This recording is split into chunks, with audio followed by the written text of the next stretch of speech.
Hallo kykers en welkom terug by die 1 Desember episode van Blitz Fokus. Soos julle kan sien, ons het 'n bietjie van 'n anderste bank hierso, maar moenie worry nie, dit sal vir julle verduidelik word binnekort. En na dit moet tog nêrens gaan nie, want ons het 'n onderhoud met 'n baie interessante jong man. Ons het selfs 'n nuwe boek, 'n nuwe liedjie ook om oor te gesels en wat julle almal verwag het, hier eerste is die nuus met Anne-Marie.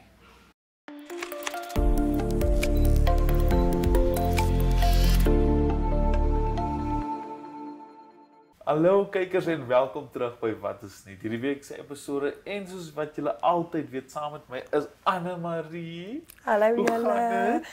Dit gaan so goed. Dit gaan so goed. Dit is amper vakansie, Fransja. Ek is so opgewonde. Nog net 'n paar weke. Nou, voor ons diep in dit ingaan. Kom ons gee net vir ons kykers 'n bietjie inligting van waar is die Blitz Fokusbank? Ja, julle so. ESP en meer spesifiek NMH wat julle ken, het van kantore verskuif. So ons is op die oomblik in ons nuwe kantoor, Diamond Square wat op 7 Roer Street is. As julle sou wou kom 'n draai maak, bietjie by ons kom inloer. Ja, so ons is in 'n nuwe kantoor, 'n nuwe plek. En die Blitz Fokusbank het nou ongelukkig nog nie saamgetrek nie. Ja, Ons wag nog vir ons bank om te kom, maar ons het nog steeds baie nice stoeltjies. Dis Ons hierdie het Blitz Fokus, ons noem dit Blitz Fokus 2.0. Ek dink dis die regte ding om te Ek weet, doen. ek sal eerlik wees. So ek sal eerlik met jou wees, ek like nogals die stoele. Ek gee 'n bietjie meer professionalism. Ja. Ek gee die vibe. En dit voel ook vir my soos partykeer as jy op die bank moet sit saam met iemand op die Blitz Fokusbank, dan kan dit soos awkward wees, Ja, want jy maar is dit is so na. ek ken nie hierdie persoon nie, maar ek sit langsom op.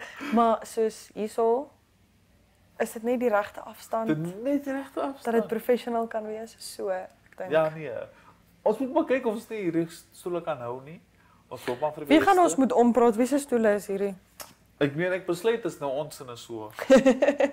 Ja, ons moet maar net ompraat. Ons albei het 'n way met words, so ek dink ons sal dit Ja. regkry as ons hard genoeg probeer. Ja, twee heel verskillende kante van die spektrum, maar ja.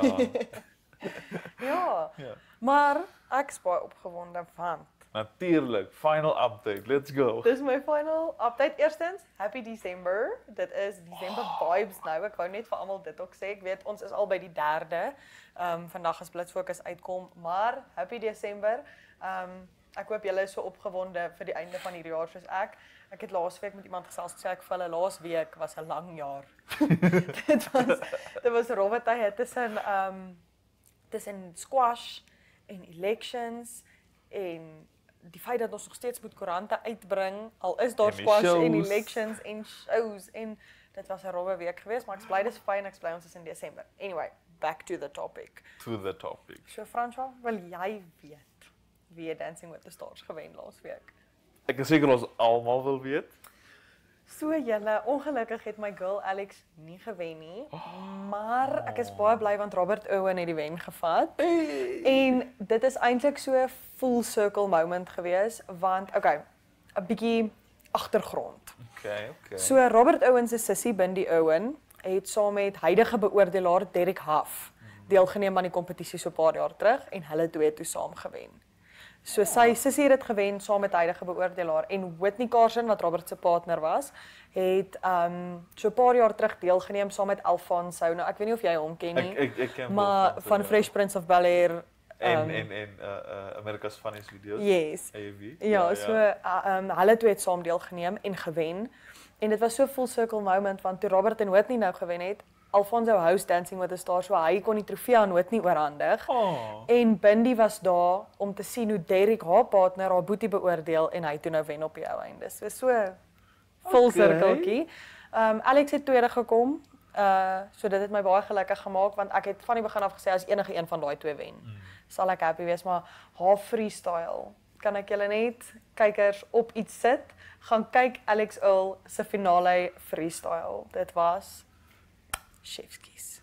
Dit was regtig so goed. So kan ons verwag dat jy volgende jaar gaan deelneem. Dancing with the Stars soek my nie man. Ek het nou al soveel DM's gestuur en hulle wil my net nie hê nie. Maar iewers, somewhere along the line hopelik, gaan hulle oogies oop en besef hulle wat se talent hulle voor hulle het. Ek weet ons kan altyd van vir Alfonso vra dat jy gaan host. Ja, dit sal ook van wees, maar ewen die hosts kan dans en die probleem is ek het die ritme van 'n baksteen. Om dit ligtelik te stel, het ek die ritme. My beste dansmove is letterlik hierdie. Dis my go-to. In die klub dan tap ek my voetjie en dis wat ek doen. So ek weet nie, maar hopelik iewers in die toekoms. Ek meen tog sal Blitz Fokus vir jou 'n bietjie van 'n boost gee wanneer jy present die show. Hopelik. Hopelik. Ek weet nie. Julle moet actually soos ons video's begin like sodat hulle my kan raak sien, maybe not as julle nie voel dis nodig nie. I can't pressure you, maar I'd love that. Ja. Wel, kom ons kyk nou 'n bietjie aan na laasweek toe wat ons die meeste werk nog hierdie jaar gegee het, die elections. Ja. Ja, so dit was 'n dag gewees, die 26ste. Dit was Ek weet nie hoe lank het jy gewerk? die hele dag. Die hele dag van die oggend tot ek dink ek het so 7 uur klaar gemaak met verkiesingsgoed. Toe's ek aan diens om die res van die verkiesingsgoed uit te kry aan die publiek natuurlik en van toe af het ek by die squash gaan werk.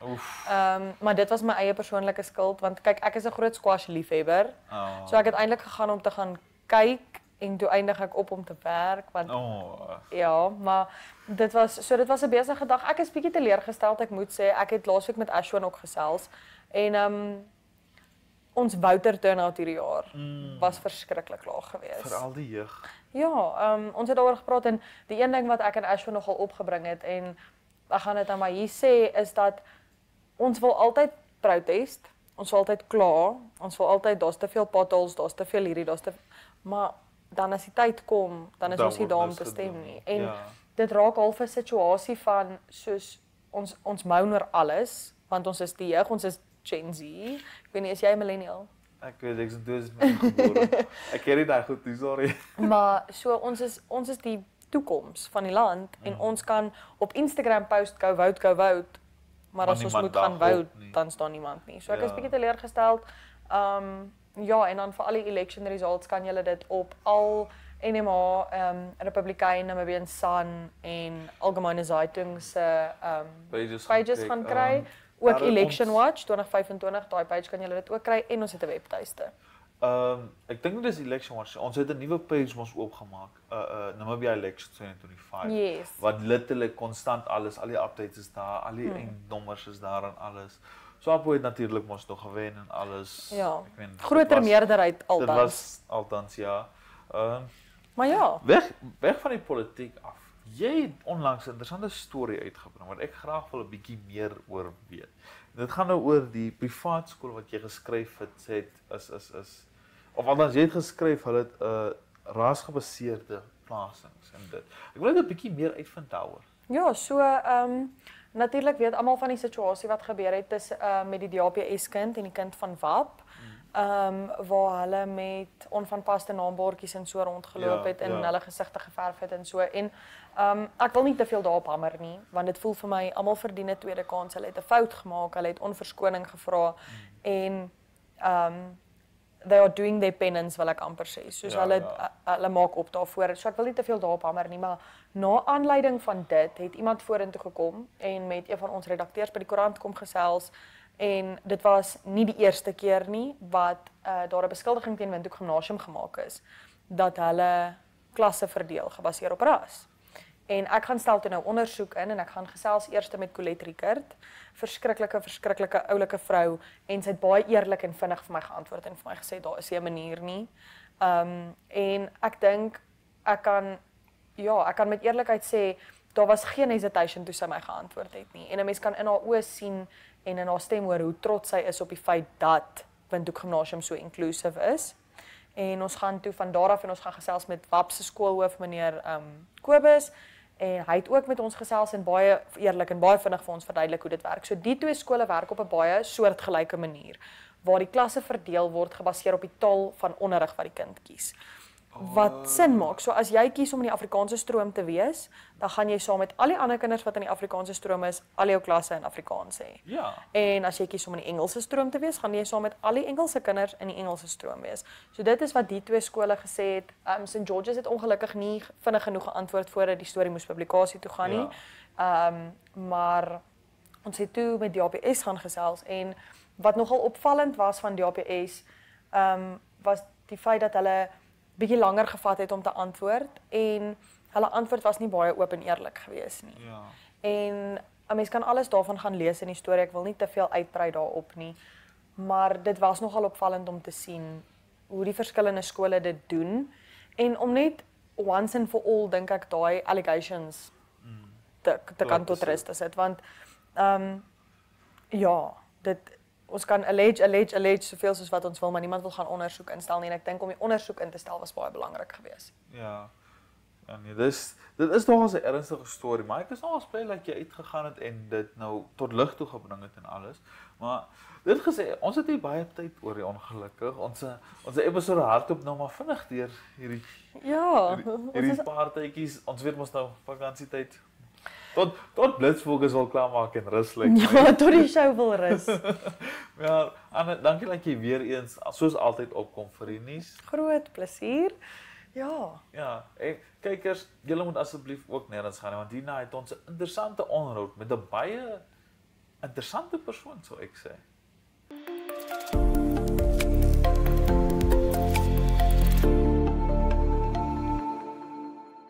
Welkom op die week se onderhoud.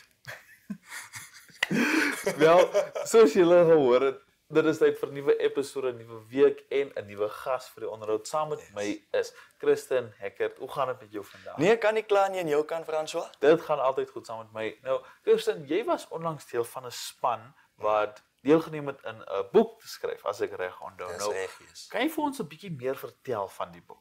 Okay, so die organisasie wat hierdie boek saamgesit het, was die Namibia Scientific Society. Ek dink in Afrikaans is dit die Namibiese Wetenskaplike Gemeente. Ek gaan nou nie die Duits probeer sê nie van my Duits is nie so goed nie. En een deel van die Namibia Scientific Society is hulle publishing house, Kwize Publishers. So toe ek nog daar gewerk het, het ons omtrent elke 2 weke, miskien 1 keer 'n maand, 'n publishing meeting gehou. Net om te praat oor al ons verskillende publications wat ons wil uitsaai na die publiek toe. En toe eendag op die agenda, toe sien ek, okay, daar's 'n boek oor Namibiese kulture. Toe dink ek dit gaan dalk interessant wees.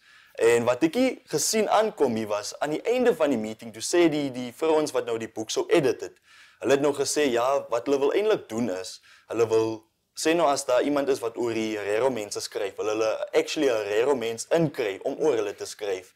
Wat ons baie keer in die verlede gesien het was, jy kry 'n ou van Duitsland of 'n vrou van België wat haar PhD wil kom doen in Namibia oor sê nou die Rehoboth Basters. So sy kom, sy interview mense en sy skryf die boek, maar daar is nie daai personal touchy, daai local touchy.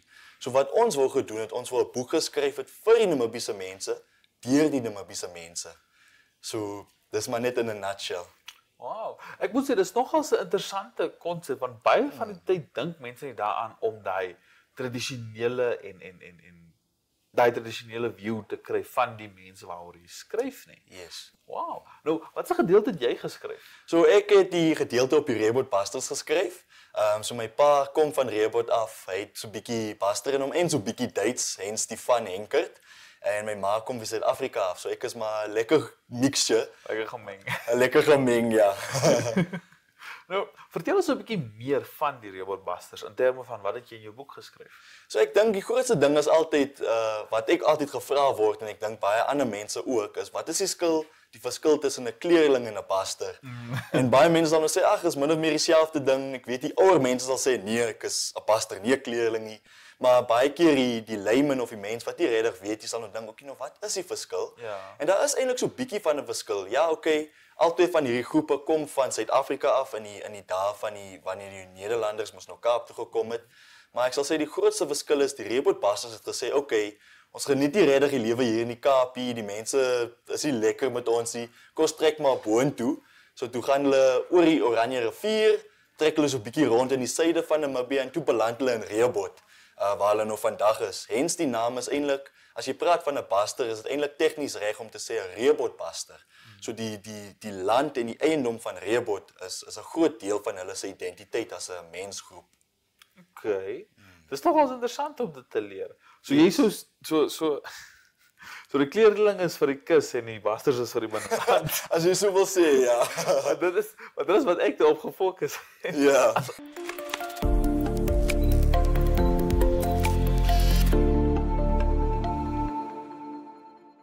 daai geval, hoe was jou kinderjare as wat jy opgegroei het?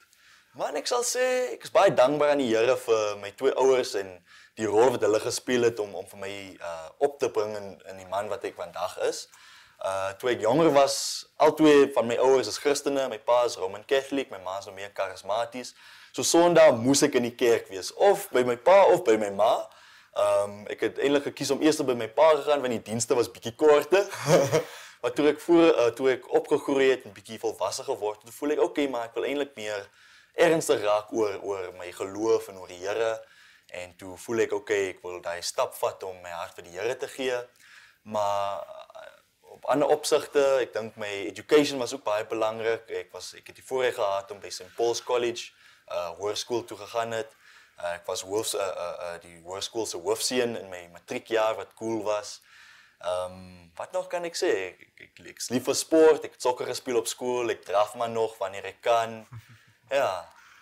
'n Lekker normale, gelukkige. Ek sal so sê, ek meen, elke mens het maar sy dinge, daar is maar stryry en dit en daai, maar ek dink selfs ook daai laagpunte skep 'n mens en dit help jou om te kom waar jy vandag is. So ek is ook dankbaar vir daai laagpunte. Nou, uit nuuskierigheid, jy sê jou vorige werk was by die wetenskaplike. Yes. Nou, wat het jy daar gedoen?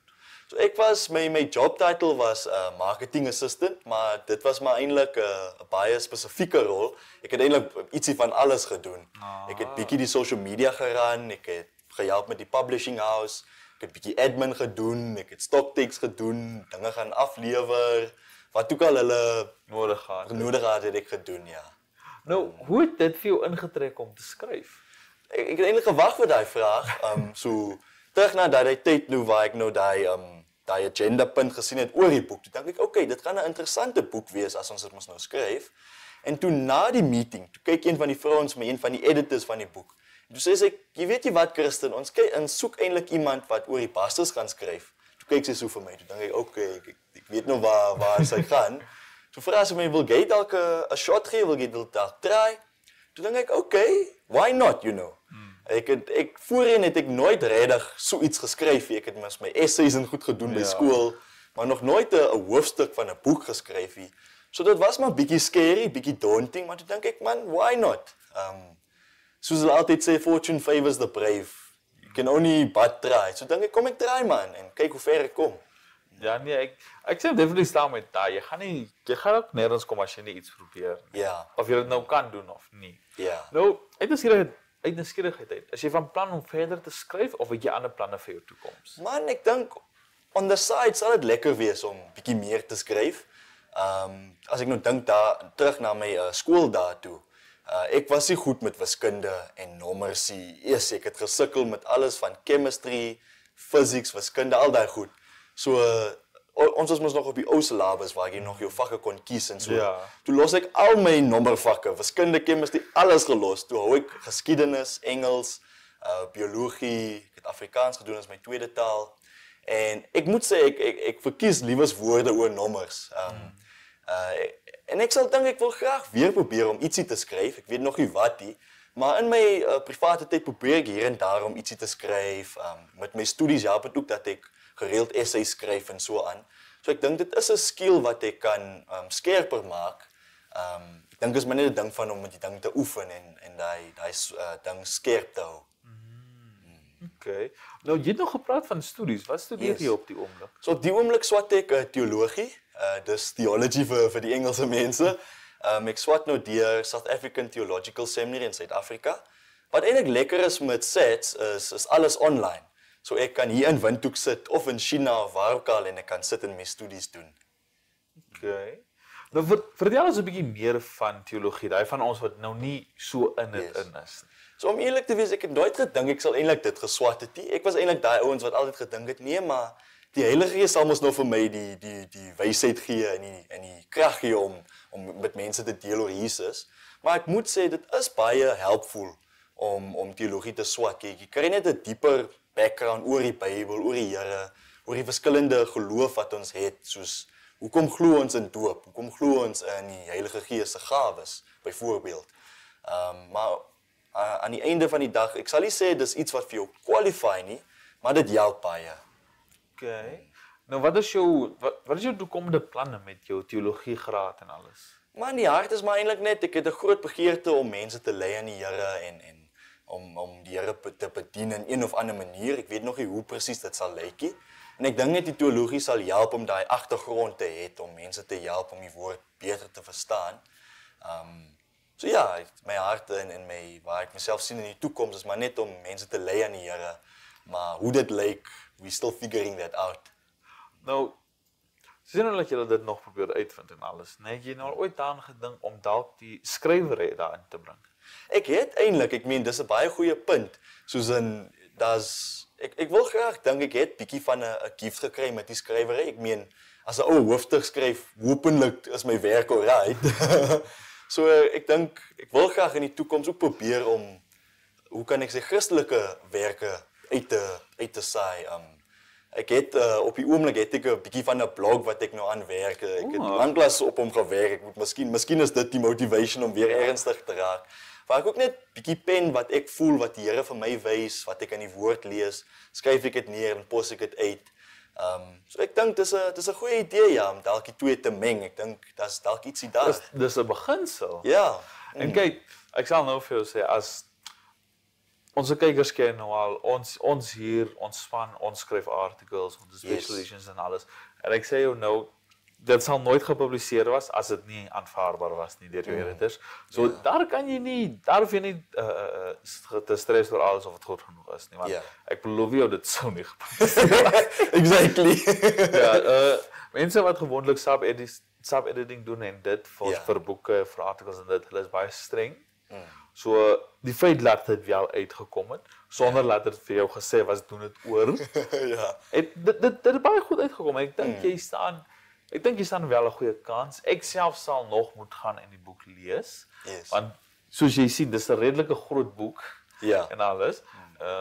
Maar dit gesê, ongelukkig is dit nog altyd wat ons het. Soveel soos wat ek nog graag met jou wil sit en gesels. So voordat dit eindig, net een laaste vraag vir jou. Het jy enige raad vir die jeug wat ons kyk, wat nie weet waar hulle staan in die wêreld nie? Man, ek het eintlik twee dinge wat ek wil sê. Een wat 'n bietjie van 'n personal motto is vir my, is aim high, glorify God, and stay humble. So wat ek bedoel met dit is, aim high, reach for the stars, you know. Soos ek gesê het, as 'n ou nie try nie, sal hy nie weet nie. So probeer, give it your best shot, maar deur dit alles, onthou wie vir jou daai gawes gegee het, wie het vir jou daai geleenthede gegee om te wees waar jy is, en dis mos nou die Here. So gee al die glorie aan hom, maar in daai opsig ook bly humble, bly plat op die aarde. Want ek dink dis waar 'n ou, you know, it's this paradox of as jy laag bly, kan die Here vir jou oplig. So dis my raad vir die jeug. Wow. En die tweede ene? Die tweede ene sal ek sê, bietjie gemeng met wat ek nou net gesê het, don't be scared to try new things. Ja. Soos wat jy mos voorheen gesê het, jy sal nie weet as jy nie probeer. Exactly dit. Wow. Baie dankie vir daai mooi boodskap. Ek sal sê dit is nogals lekker om iemand te kry wat meer down to earth is en wat lekker hier uit die hart uit praat. So baie dankie dat jy gekom het. Dankie vir jou tyd. Dit was lekker. Ja. Ons sal 'n bietjie oog opbou vir jou volgende boek. Ja, dalk as ek weer terug, ons weet nie. Maar moet wag en kyk. Ja. Kykers, baie dankie dat julle bygewoon het aan hierdie onderhoud, maar moet nêrens gaan nie, want soos julle weet, volgende het ons 'n boek en 'n liedjie wat kom.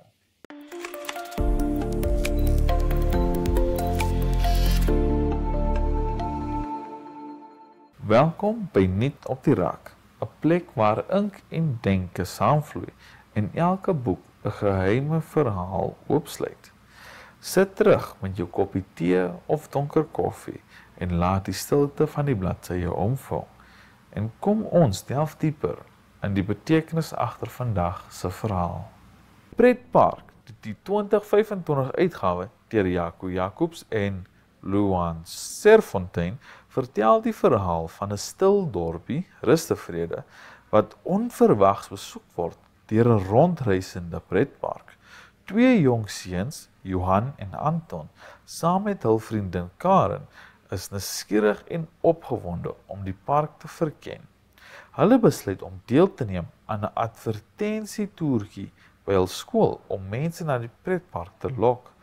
Wat aanvanklik soos 'n prettige avontuur begin Neem 'n grillerige wending wanneer hulle deur die geheimsinnige Madame Zelda gehipnotiseer word. Se derde daardie aand begin die dorp die vreemd lyk. Mense tree anders op en onverklaarbare dinge gebeur, wat die spanning en misterie verhoog. Die boek kombineer die opwindinge van 'n pretpark met 'n donker, spookagtige sfeer, wat jong lesers van ongeveer 9 na 12 lok met 'n mengsel van avontuur en spanning. Temas soos nuuskierigheid, vertroue en die dun lyn tussen plesier en gevaar loop deur die verhaal en hou die leser van die begin tot einde geboei. En so sluit nog 'n hoofstuk by Nuut op die rak. Mag die woorde wat jy vandag gehoor het, bly by jou spook in jou gedagtes, soos die laaste lig wat oor 'n biblioteektafel val. Tot volgende keer. Bly lees, bly vra en bly dwaal tussen die bladsye van die onbekende.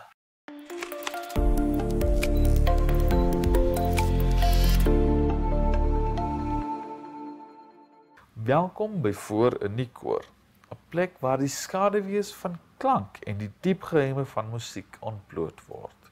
Hier duik ons in die gevoel en betekenis agter musikante en hulle liedere, terwyl die tyd stadig verbygrip en elke noot sy verhaal fluister. Die lied Cheesy, Maar ek mis jou, deur Dani Smoke en Wilma van Heerden, handel oor die gevoel van gemis en verlange na iemand wat vir jou baie beteken. Al erken die titel dat die gevoelens dalk cheesy of kits kan wees, gee dit eerlik en opreg weer hoe die sanger en sangeres die leegte ervaar wanneer die persoon nie daar is nie. Die lirieke beklemtoon die pyn van afwesigheid, maar ook die nostalgiese herinneringe aan goeie tye en die besonderde band wat gedeel is. Daar is 'n dualiteit van hartseer en warmte. Jy mis die persoon intens, maar erken terselfdertyd dat dit reg is om hierdie emosies openlik te voel, selfs al lyk dit oor die top. Die lied spreek veral mense aan wat self iemand mis en waardeer die eerlikheid van die emosie, ongeag hoe sentimenteel dit mag klink. En dit vang die menslike ervaring van gemis op 'n herkenbare en ontroerende wyse vas. Dankie dat jy saam met ons deur die skaduwee van klank en betekenis gereis het. Neem hierdie stilte en laat die notas nog naby jou hart weerklink en kom terug volgende week om die geheime van 'n nuwe kunstenaar en hulle musiek te ontbloot.